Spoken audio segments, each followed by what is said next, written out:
back, and I thought, being a long Easter weekend, I might put a little bit of time into radio repairs. Now, this one I thought might be an interesting one to do a video on, because it was an interesting model for New Zealand. There were 5,000 of these made. They made a run of 5,000 in order to reduce the tooling costs, which we'll have a look at in a minute. And there was a couple of different models. This is the second series, and it has a Bakelite cabinet, and it has a painted front. Now, the original ones were just a coloured plastic, but they found fairly early on that that coloured plastic was not handling the heat of the valves very well, and was warping and buckling, so they shifted to, instead of a coloured plastic, a black Bakelite plastic, and they would paint the front. So this is a series 2 of that particular model. The model is a Pacemaker 5155, known as the Petite, and it's got some interesting construction, which we'll have a look at. Now, these knobs aren't on fully because they're a pig to get off, and the more astute amongst you may have also noticed that some genius has put a couple of big machine screws right through the front of the cabinet. They should not be there, and a couple of holes which actually run through to the posts in the back that hold the circuit board in. So this cabinet is in appalling condition, but this cabinet is not. And so I got this one. Actually, the good cabinet cost me $10. This one cost me $15, but this one had knobs, and the other one had, well, it had knobs, but they were from like a 70s hi-fi thing. They were completely wrong and looked awful. So I've got one good cabinet. This one also has someone screwed an aerial and earth socket onto the side, which is not the end of the world, but these holes here, these two actually run right through to the posts that hold the board in, and I'm not sure why they've been drilled out. They may have originally had inserts in them and they were slipping and they've had to drill them out to get them out. I don't know, but maybe somebody just screwed screws that were far too long in there and blew the front out. Regardless, this cabinet could be repaired. We'd certainly strip the paint, rebuild those, fill these areas, and then repaint it, but I have a good cabinet, so I suspect what I'm going to do is actually make one good radio from the two, and then release the remains into the wild for somebody else that wants to have a go at it. This is not my specialty area, and it's not my passion area. Those that know me know I'm particularly fond of 1930s radios. This is mid-50s, and whilst I don't mind them, I'm not particularly super fond of them. Right, so here's the chassis, or printed circuit board, or not printed circuit board as it may be. As you can see, it's a piece of Bakelite that's been drilled and moulded to suit, and then they've run wire basically around all these posts. The board has mouldings into it to show where the wire should be routed, so the assemblers would have, and it is double-sided, so that's pretty flash. The assemblers would have followed the lines. They ran one run of wire, I believe, right around the whole board, and then cut out the bits they didn't want once it was soldered in. So it was a bit of a time and motion study, and it's actually a little bit reminiscent of the Philips V7A Theaterette from about 1937, I think. That model was the result of a time and motion study by Philips to see how quickly and cheaply they could build a radio that was still a good radio. And the V7A is a good radio, but by gosh, it's a pig to work on. This one probably won't be quite so bad, I don't think, but time will tell. I don't think there's going to be too much to do. In fact, you don't see these Lemco capacitors very often, but I don't know what state they're going to be in. Certainly the disc ceramics are probably fine. The silver micas are probably fine. These resistors will probably be fine. Actually, I'm not seeing anything here that says to me, don't power this up. What's the worst that could possibly happen? And if it all goes horribly wrong, we have another one. So, we've got the schematic here, and one thing the astute amongst you may notice is that the rectifier is rectifying the mains directly. It's not being isolated by transformers, so that's something we need to be aware of and careful with. This is a live chassis set. The transformer is just for the filaments, and that's given that they made 5,000, cost would have been a factor. That extra copper wire they saved. So this power supply, we'll need to check that carefully, and I may put this on my isolation transformer, which I don't pull out very often because it's bloody heavy. It's down here, I stub my toe on it every now and then, but yeah, it's not often I work on live chassis sets. I'm not particularly fond of them. You American guys are fine because you've only got 110 volts and that's barely a tickle, but we've got 230 to 240 here, and that's more than a tickle. Having been thrown across my workshop when I was younger doing something silly with mains, I can tell you it hurts, and that's why we have such long sleeved plastic knobs, to ensure that you can't touch anything. And in fact the back of this cabinet should have a cardboard panel on it.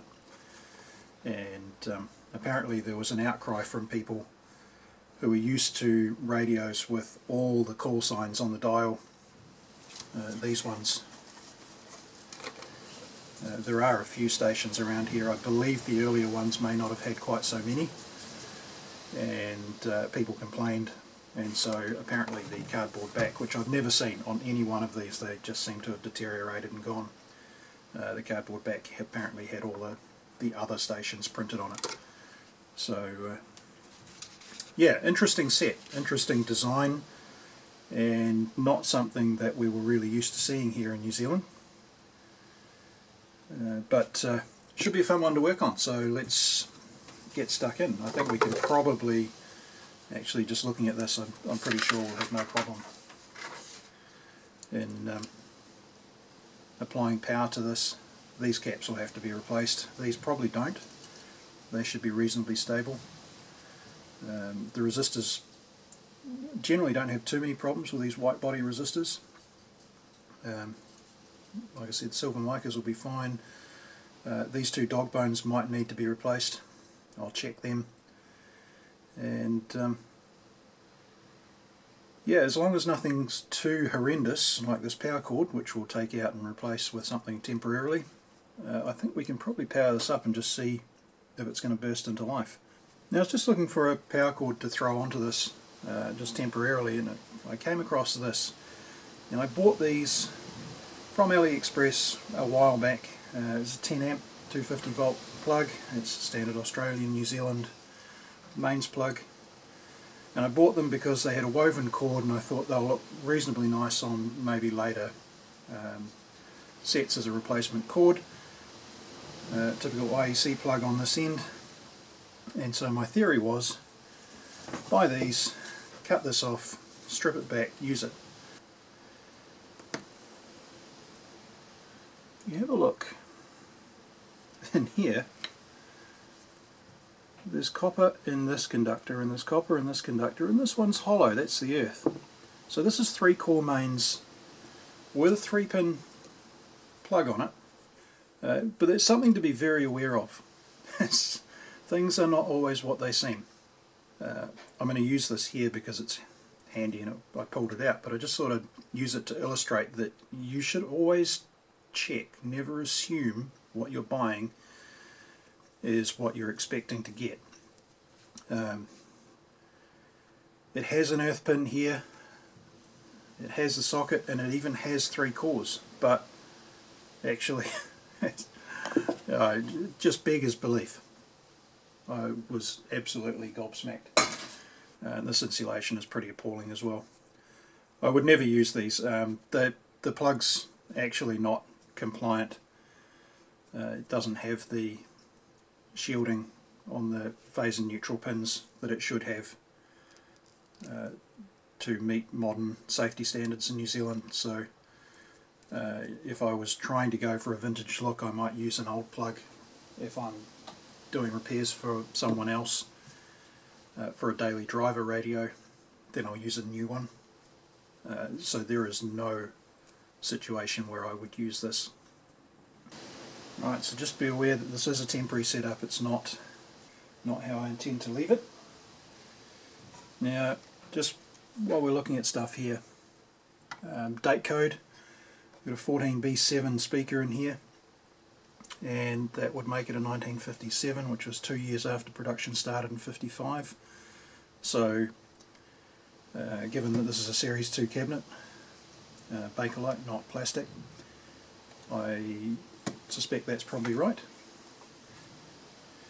And this is the speaker from the other cabinet, 26A6, so that's 1956 speaker code, so that's possibly right as well. That one's pretty ratty and a bit eaten and a bit crunchy, so we'll probably use the other one, assuming it's in better nick. I'm not sure.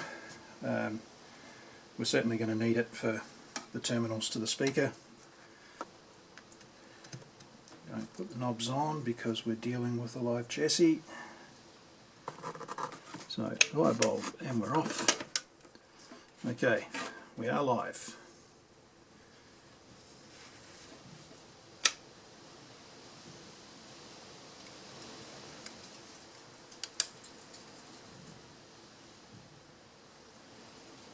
Alright, it's doing what we expect.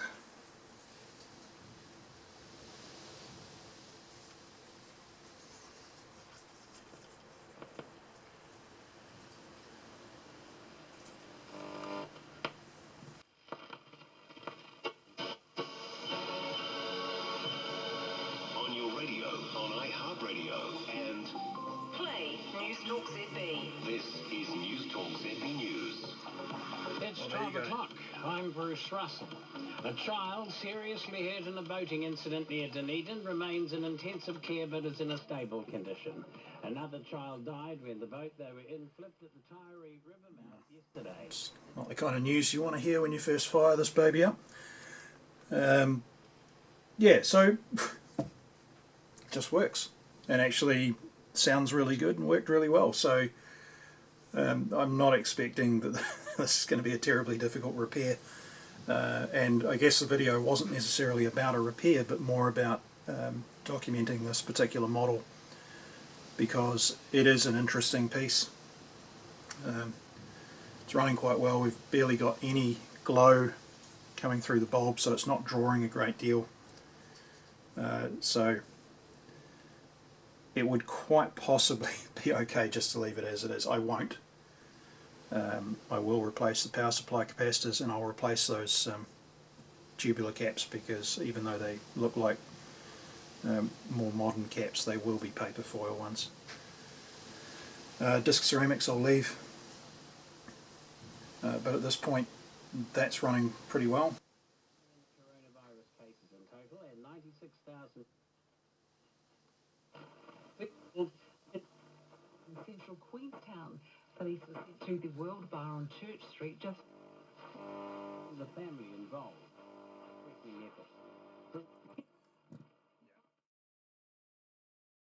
So I've had a quick look at the schematic and I've had a quick look at the circuit board and this can. It's got two 32 microfarad capacitors in it, which I have here. These are 400 volt, which should be okay. Some older sets will spike higher than that in their initial startup, so 400 volt isn't always ideal, but this is all I've got. So it's what I'm going to go with. They should fit neatly in that can, which means I'm going to be restuffing the can because they won't fit neatly anywhere else. We're pretty compact here, so that's somewhat unfortunate because restuffing cans is not my favourite thing in the world to do, but needs must and all that. We'll see how we go. I'll get this out.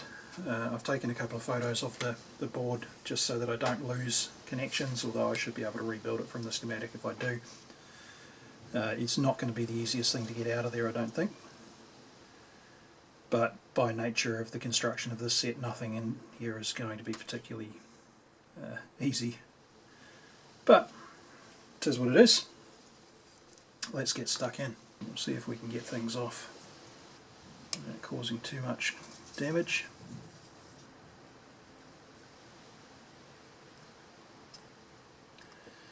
I'm hoping is that these aren't wrapped through the terminals, they're just wrapped around it. I'm already starting to think that won't be the case.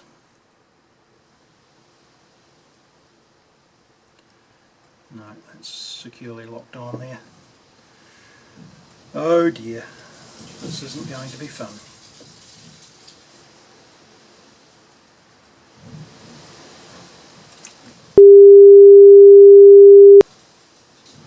Same finger I jammed in the door the other day.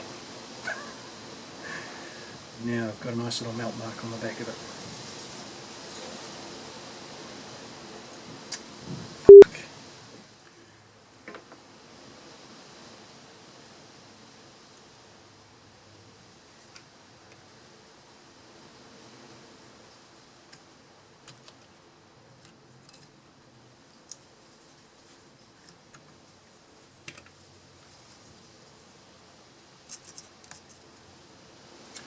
Alright, so it looks like the only thing wrapped around that terminal actually is the wire trace.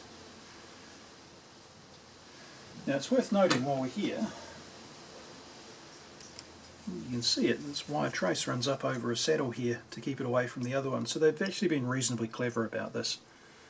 Not only is it the equivalent, modern equivalent, well, the ancient equivalent of a double-sided PCB, because there are traces on the other side here as well, but it's multi-layer, so it's actually more like a 3 or 4 layer PCB, because this trace has been saddled up out of the way of the trace underneath it and runs across it.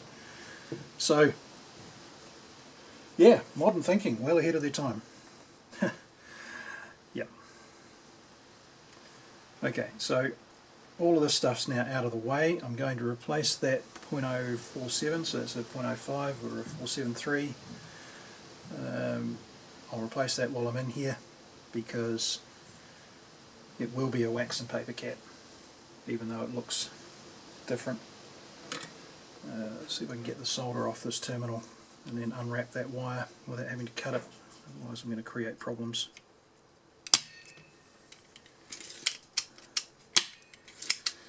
Yeah. Just while we're at it, a point on solder suckers. I don't know if I've mentioned this before. This is my solder pullet solder sucker. It's made in the US. I think this is ESD safe, this one. They still make these, and it's a family owned company in the US that has been around since I think the 60s. I did see a documentary on these guys not so long ago with the original founder, and I believe he's now died and his daughter I think runs the business. But if you're going to buy a solder sucker, I bought this one when I was, I don't know, 20, and I'm a hell of a lot older than that now. It's on its original tip. In fact, it's on its original everything. I've done nothing to it. Now I have bought the $3 ones off AliExpress, and they give you $3 worth of service. They do not last, they fall apart, they fly apart when you hit the button. These, yeah, look, over 30 years of service for me with all original parts. I cannot speak highly enough of this device. So I'm sure I'm not the only one out there. I've worked in electronics on and off most of my life, and I've certainly been a hobby electronics person most of my life. And this is one of very few original tools I still own from when I originally bought it. And I absolutely love it. It's a brilliant piece of kit. Possibly be more useful to have they do a big blue one with a barrel that's twice the diameter of this, and you know, possibly more useful for some of the big crusty solder joints you find in radios. But I love this. I really do. You know, solder pullet, brilliant company, brilliant tools. And in fact, I have bought a couple of the new ones for where I work, and they're going really, really well as well. So, you know, if you're looking for a desoldering tool, don't buy the shitty cheap ones unless you're only using it, you know, once every blue moon. If you're going to use it reasonably regularly, pay the money, buy the tool. To the company I say thank you for producing a really nice tool that I have treasured for my whole life, basically, or my whole professional life. Don't know what else I can say. They are fabulous, absolutely fabulous. Okay, back to it.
What can we see? 32 microfarad, 32 microfarad.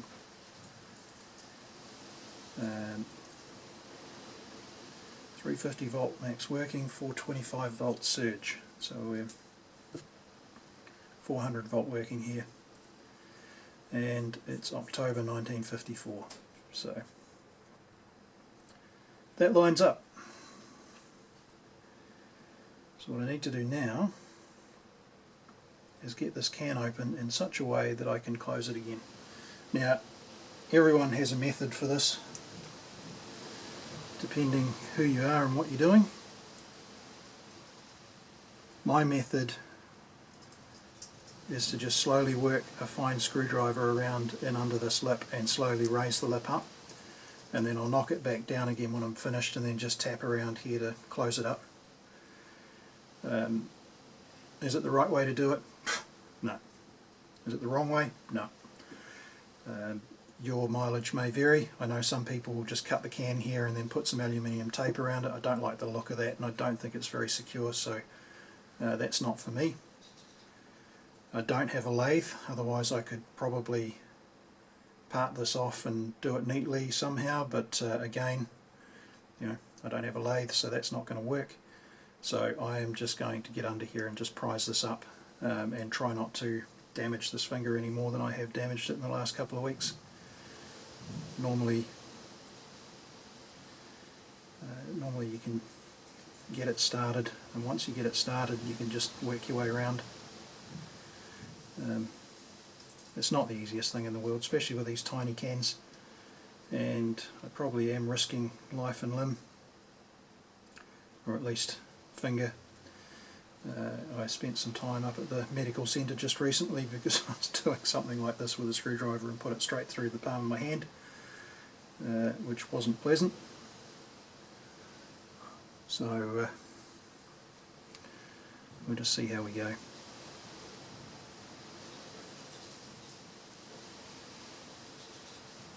That's exactly what I'm worried about.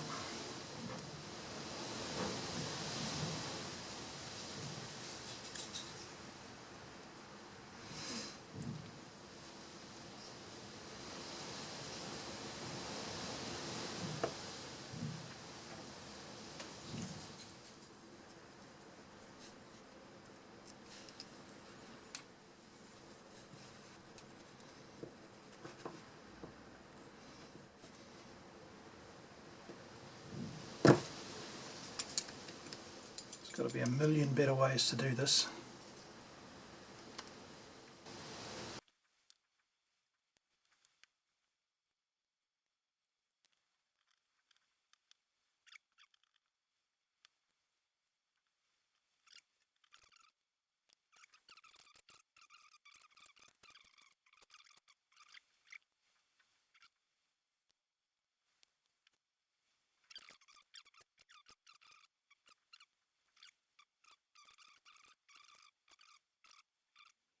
Now, of course, one of the most annoying things about doing this is the next collector is going to come along,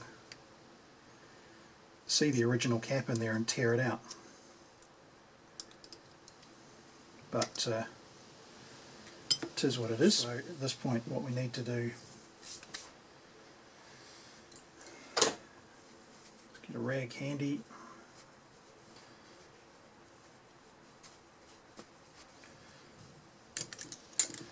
And yeah. So heat gun, and we're just going to gently heat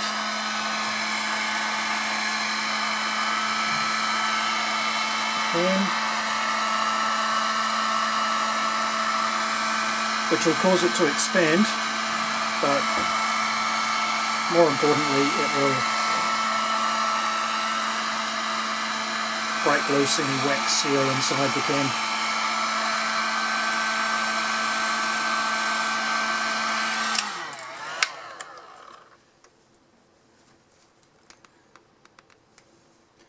So hopefully, and there we go. So one empty can, one old electrolytic. Okay, so I'm just going to snip these off because we don't need them no more. Yeah, yuck.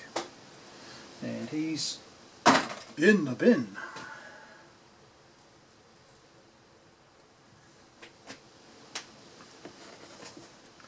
Alright, so we got a nice clean base, a clean enough inside of the can, two new caps. These are aluminium, these rivets through, so if you've ever tried soldering onto here, unless you know how to solder aluminium, you'd come a gutser. I certainly did the first time I tried, so I find that the easiest thing to do is actually drill, well, I probably could have left those wires a wee bit longer and just gone onto them, but what I do to make sure there's a good solid connection is I'll drill a hole through the base there, and then feed the wires through and wrap them around the base of these terminal lugs so that they are securely soldered into the circuit. And we'll work out how we're going to mount these caps. I think potentially I'll mount them end for end this way, and then run some, I'm going to have to run some wires anyway, so if I do that I can put some heat shrink over that just to protect them, and then route the wires down. The negative can come to the other negative, and then that will go to the outside of the can. So on the original one there's just a foil strip that runs over the edge of this base and is crimped into this. I can actually run a proper wire right out and run it through one of the lug holes on that.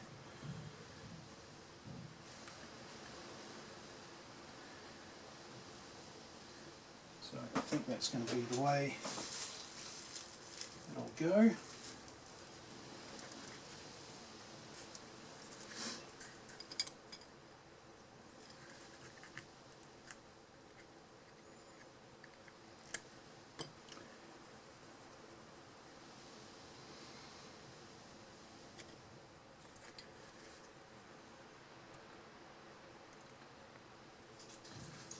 you J-hook fans are going to love this.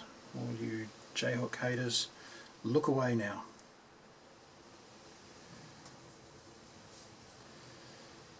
I'm not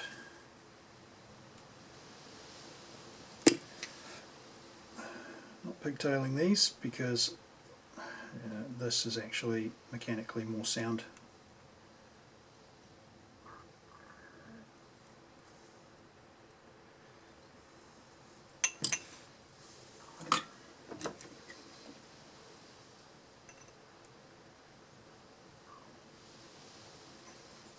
And that ain't going nowhere.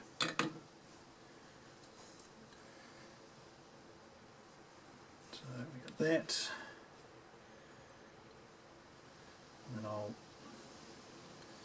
bring that onto that. Just think about this for a minute. Put some heat shrink on first. Yeah, I know that's going to shrink down to about half its size. I might just do a wee test run.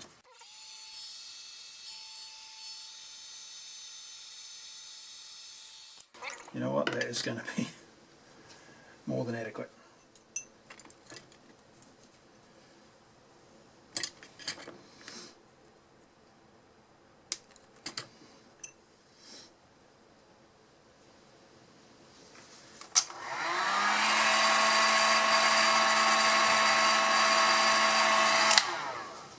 Nice double layer of heat shrink on there.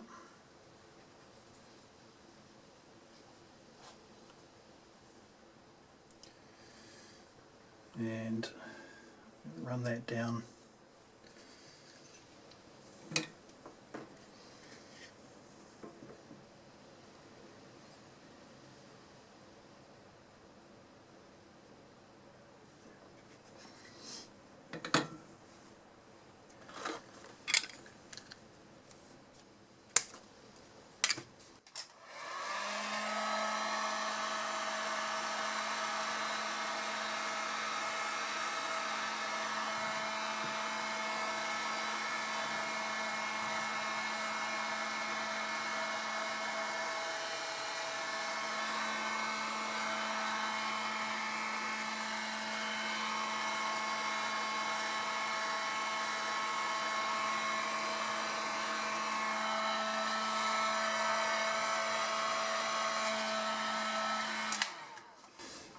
Right, put this back out of the way because it's nice and hot. And there we have our cap.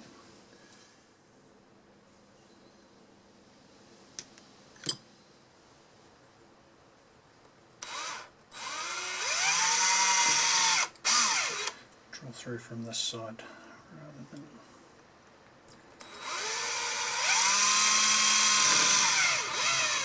That's better. Ugh, sticky. Alright, so I think that's how I'm going to mount it in there. We have just enough room at the top and bottom. We do have very close proximity for that earth there. So I'm going to make a little buffer using some core flute for this to sit on. And I may try and put a piece of core flute or maybe just a bit of stiff cardboard on the top here just to protect that from the can as well. That is as good as that's going to get, I think. We've got one positive coming down there, it's protected to that point. Now earth will take out here, which brings it right away from there.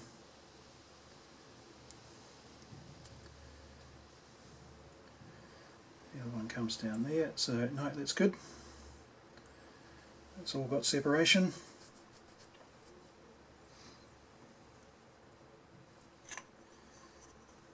That'll sit on there, that's going to be clear of that, but let's just be sure.